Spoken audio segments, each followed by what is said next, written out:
I gazed intently at the video playing on my smartphone. It displayed scenes from my home, particularly our bedroom, my husband's and mine. An app on my phone streamed footage from our security cameras, revealing my husband with another woman. Their intimate proximity suggested more than friendship or mere acquaintance. Then, I heard voices through the footage. "You sure she doesn't suspect anything?" One voice queried. "Yeah, I've been following your instructions exactly. It's foolproof. She's clueless, totally believes me," the other responded confidently. They laughed together, then playfully tumbled onto the bed. I was speechless because that woman was none other than my own sister. I am Nancy Hadley, 50 years old, my husband David, who turns 55 this year, and I have been married for 2 decades. We don't have children, and for years it was just us two. However, our lives changed dramatically about a decade ago when David was diagnosed with early-onset dementia. Over time, his condition worsened, impacting his work and everyday life significantly. 10 years after his diagnosis, David had to retire due to his declining abilities. We sought help from my sister, who operates a care facility. She arranged for David's tests, which confirmed his diagnosis.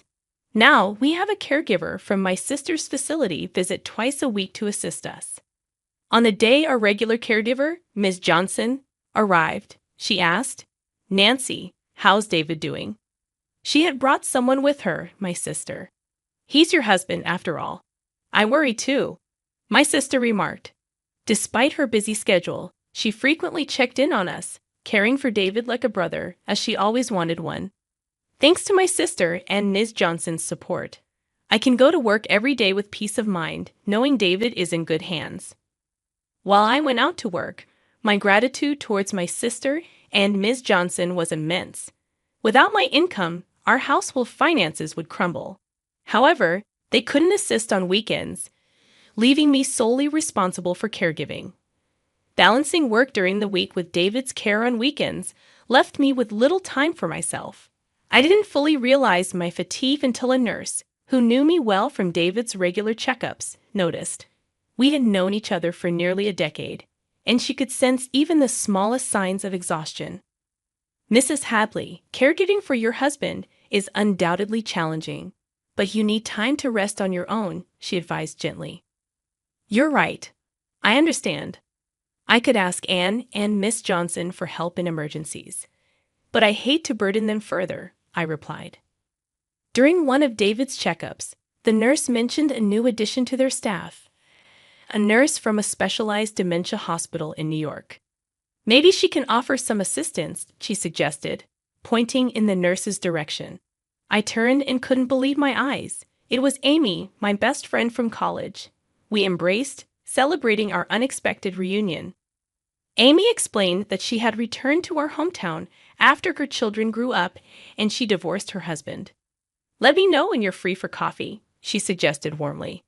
When David emerged from his examination, Amy greeted him with a smile. "This is my husband David," I introduced. "We haven't seen each other since your wedding," Amy said, bending down to David's eye level. "I'm looking forward to helping care for you." David smiled in response, and Amy looked at him with a meaningful expression, which caught my attention. Sensing my confusion, Amy stood up with a smile. "I've cared for many patients like your husband," she explained kindly. After waving goodbye to Amy, we had several chance encounters, like when picking up David's medication or during his health setbacks. Each time, Amy's concerned glances didn't escape me, but I played it off. A few months post our reunion, while at the hospital with David for an appointment, Amy approached me solemnly. "Nancy, can we talk for a moment?" she asked. As David went in for his examination, we found ourselves in a counseling room. "How's it going? Taking care of David? Are you okay?" Amy inquired, her tone serious. I'd opened up about David's health and the toll it was taking on me.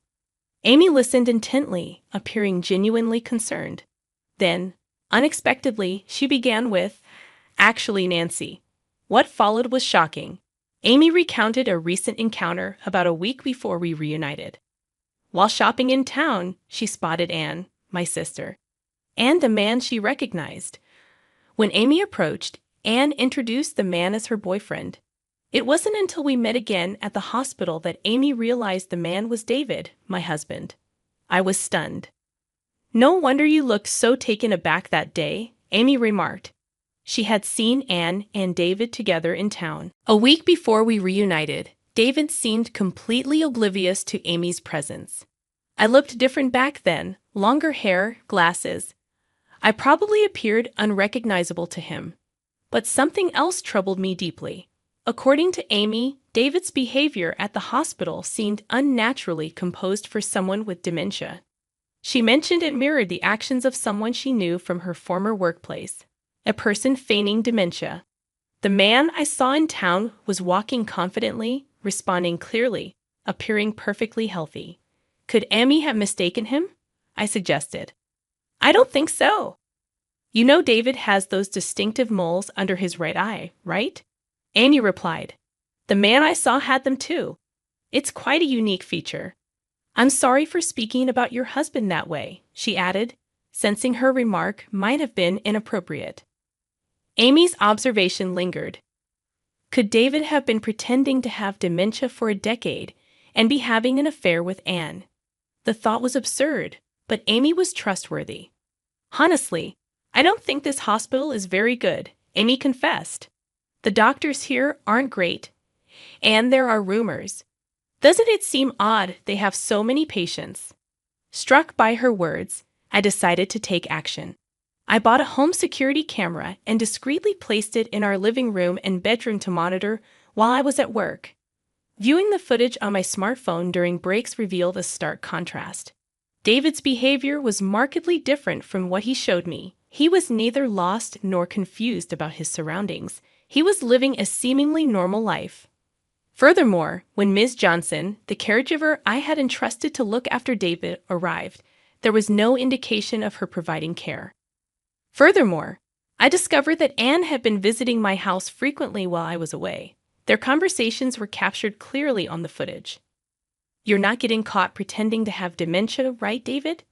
"Yeah, because I'm doing just as Anne suggests. Pretending not to know the date or where things are is working perfectly. Pretending not to write or go outside, thinking it's day when it's actually night, would be good too.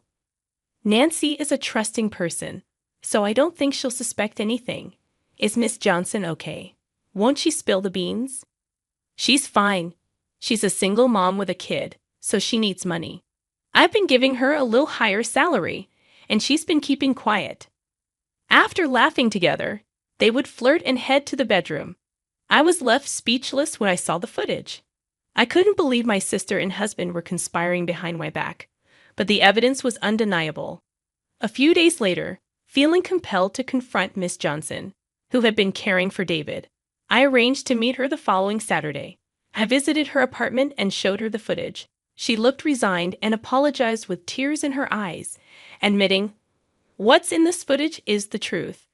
I've been deceiving you all this time, and I'm truly sorry. I don't have a license, and I was struggling to find another job. I had no choice but to go along with what Anne said because she hired me with such attractive terms."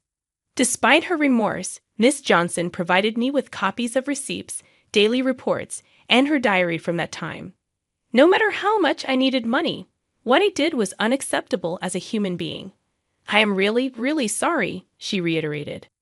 Armed with this evidence and testimony, I decided to gather more proof. After visiting related parties and hearing their accounts, I consulted with my lawyer and planned to confront David and Anne at the scene of their affair. On a typical weekday, pretending to go to work as usual, I waited near my house. When Anne arrived, and it seemed like the right moment, I returned home, catching them in the act. They panicked, unable to escape.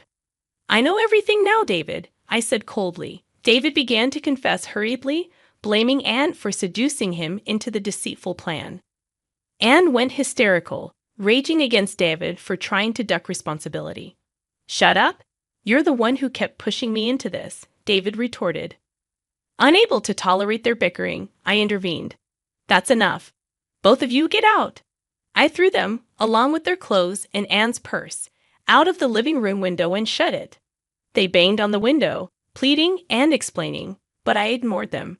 When they persisted, I messaged them on WhatsApp, warning them to leave quietly or face the police.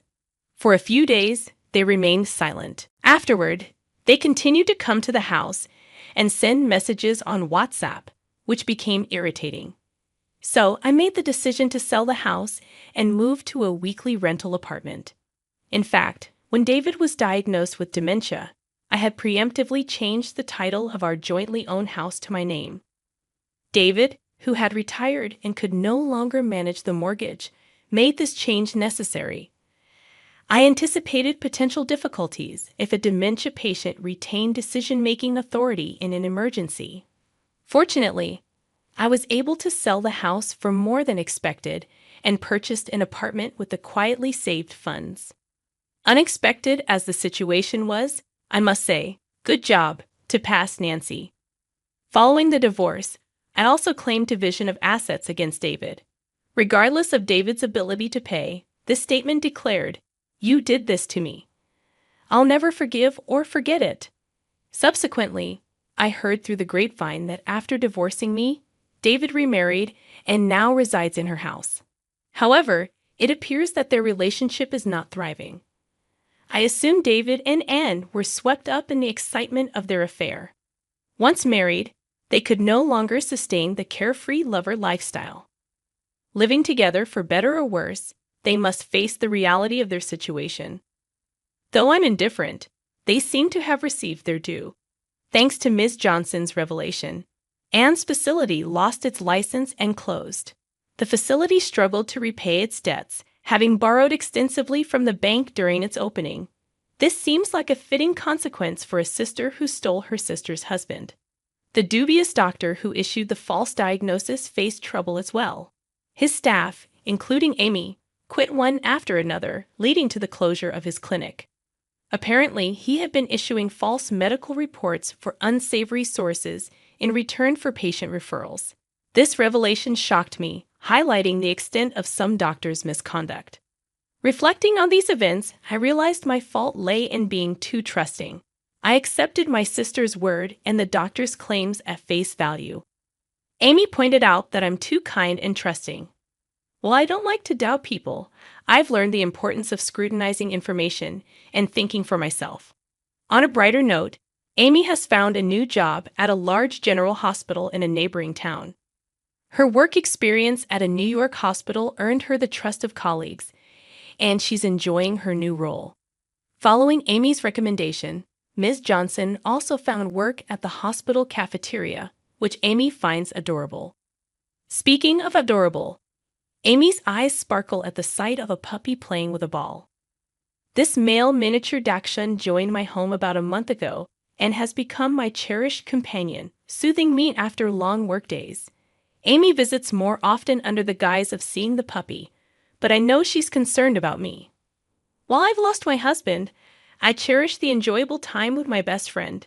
Embracing a single life and the company of a fellow woman doesn't sound too bad after all.